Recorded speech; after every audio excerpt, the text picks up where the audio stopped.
Yes. Hello everyone. सीईटीचे results लागलेत आणि सर्वांना खूप छान मार्क्स आलेत. काही स्टुडंट्सना खूप जास्त कन्फ्युजन आहे की सर मी मार्क्स चेक केले बट मार्क्स काहीतरी वेगळं सांगतायत, रिझल्टचे पर्सेंटाईल वेगळं सांगतायत. देन सर माझ्या फ्रेंडला तर एवढे मार्क्स आहेत, त्याचे पर्सेंटाईल जास्त आहेत आणि मला त्याच्यापेक्षा जास्त स्कोर दिसतोय बट पर्सेंटाईल कमी आहेत. येस स्टुडंट्स, हे सगळं होणार आहे because of normalization process. Okay, so percentile basically कसे कॅल्क्युलेट होतात हे तुम्हाला माहीत असलं पाहिजे. आणि खूप सारे स्टुडंट्सने मला क्वेश्चन्स विचारलेत की सर आम्हाला कसं समजेल हा स्कोर किती, याने किती स्कोर केला. पॅरेंट्सने पण विचारले की सर आम्हाला कसं समजेल याने एक्झॅक्टली स्कोर किती याचा. तर मी असं सांगेल की सीईटी सेलच्या कुठेच असा स्कोर ऑफिशियली लिहून येत नाही.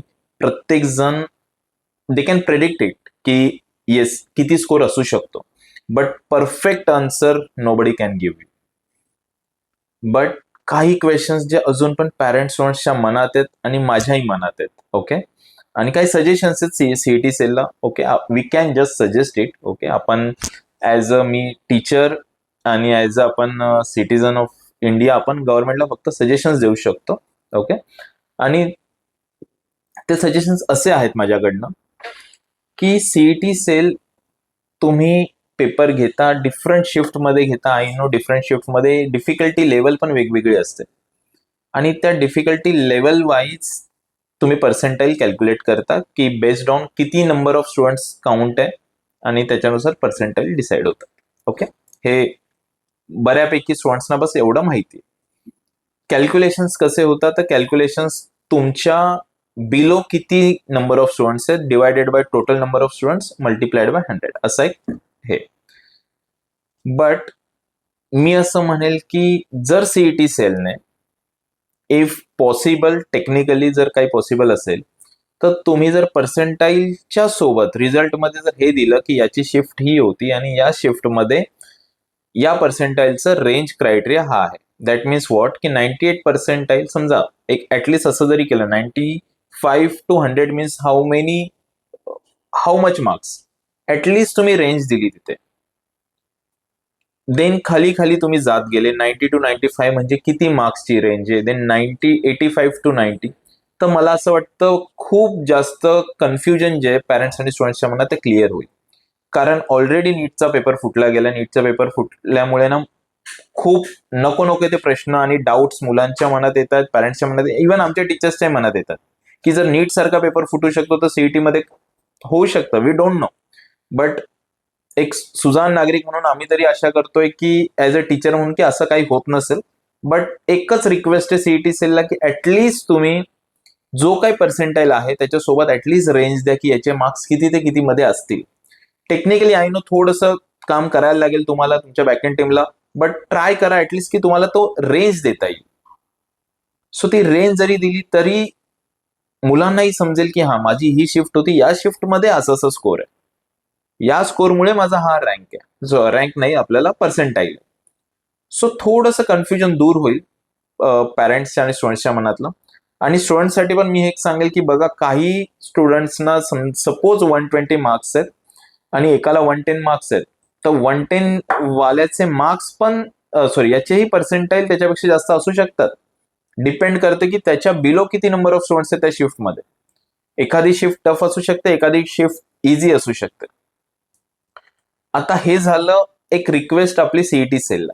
ओके, आता माझ्या मनातला दुसरा डाऊट,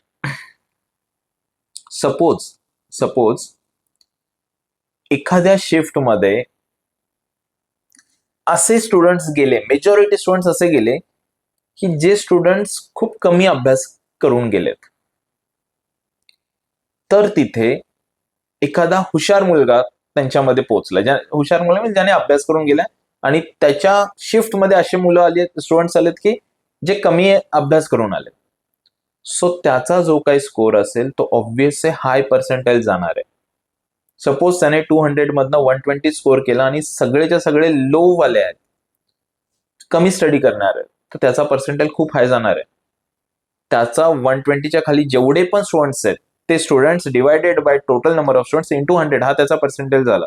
सो हा खूप मोठा जाईल, खूप चांगला पर्सेंटेज येईल. बट सपोज एखादा स्टुडंट जे क्रीम लेअर आहे, ज्याच्यामध्ये सगळे स्टुडंट्स अभ्यासू आहेत, जे खूप चांगला अभ्यास करून आले, त्या याच्यामध्ये तो गेला. तोच स्टुडंट, जो स्टुडंट आधी कमी अभ्यास करणाऱ्या मुलांमध्ये होता, आता तो खूप जास्त अभ्यास करणाऱ्या मुलांमध्ये त्याची शिफ्ट आली. ओके, आता त्याचा जो काही स्कोर असेल, तो score compare to remaining students, तो स्कोर त्याचा जास्त नसेल, राईट? सो त्याच्या बिलो जे काही स्टुडंट असतील ते खूप कमी असतील आणि त्याचा पर्सेंटाईल ऑटोमॅटिकली डाऊन होईल. तर या 2 केसेस आहेत. आय होप तुम्हाला ही केस समजली की काय मी बोलतोय. मग ह्या 2 केसेसना कसं हँडल करते सीईटी सेल? कारण इथे तर कोणताच क्रायटेरिया नाहीये. आपण कसं डिसाईड करणार कोण जास्त स्टडी करून आलं, कोण कमी स्टडी करून आलंय? कोणाला डिफिकल्टी लेवल द्यायची हाय, कोणाला इझी लेवल द्यायची? सो आय नो की बघा सीईटी सेल खूप चांगलं काम करते, नो डाऊट. बट असे काही क्वेश्चन्स आहेत ज्याच्यावर आपल्याला अजून सोल्युशन्स काढावं लागेल, अजून टेक्निकली स्ट्रॉंग व्हावं लागेल की हे सगळं आपण कसं मॅनेज करू शकू. So this is all about from my side and I request CET cell की तुम्ही ऍटलीस्ट जो काही पर्सेंटाईल आहे त्याच्या पुढे शिफ्ट आणि त्या शिफ्टच्या पुढे त्याचे एक अप्रॉक्सिमेट मार्क्सची रेंज जरी लिहिली ना तरी खूप कन्फ्युजन आणि ट्रान्सपरन्सी येईल रिझल्टमध्ये, जेणेकरून पालकांच्या मनात नको ते निगेटिव्ह विचार, स्टुडंट्सच्या मनात निगेटिव्ह विचार नाही येणार. सोशल मीडियामध्ये तर सगळं ऑलरेडी निगेटिव्ह भरलेलं आहे, खूप साऱ्या गोष्टी निगेटिव्ह आहेत, सगळ्या नाही म्हणते ना, खूप साऱ्या निगेटिव्ह. सो हे एक दोन गोष्टी जर होत आल्या, पॉसिबल होत असतील with the help of technology, तर प्लीज याच्यावर विचार करावा सीईटी सेलने. मी ऑफिशियली पण बघतो की सीईटी सेलला काही मेल वगैरे करता येतोय का, आणि ह्या 2 केसेसला कसं आपण हँडल करणार हा कुठेतरी माझ्या मनात चाललेला खूप मोठा प्रश्न आहे. बट बघूया आपण इन फ्युचर काय होतं आणि याच्यावर कसं सोल्युशन काढलं जातं. सो स्टुडंट्स, आपल्या हातात एवढंच आहे की चांगला अभ्यास करा, चांगला स्कोर आणा, हेच आपल्या हातामध्ये. ठीक आहे. सो ऑल द बेस्ट सर्वांना इंजिनिअरिंगच्या ऍडमिशनसाठी, आणि सेकंड अटेम्प्टचा रिझल्ट लवकरच येईल त्याच्यासाठी देखील. So thank you all of you. Thank you.